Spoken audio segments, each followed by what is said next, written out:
দৌড় দাদা, নিম্ন মধ্যবিত্ত পরিবারে জন্মটা একটা অপরাধ। কি করবি ভাই বল, এটা তো আমাদের হাতে নেই।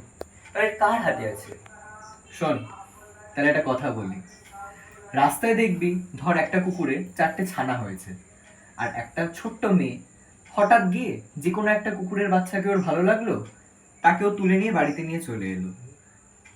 সেরকমই তাহলে আমরা কি দেখতে পাবো? যেই কুকুরটাকে ওই মেয়েটা বাড়িতে নিয়ে চলে এলো, সে অন্তত বাকি 3টে কুকুরের মতো রাস্তায় ঘুরে কাদামাটি খেয়ে ড্রেনে পড়ে বড় হবে না? অন্তত কিছুটা হলেও সে একটু ভালো জীবন পাবে।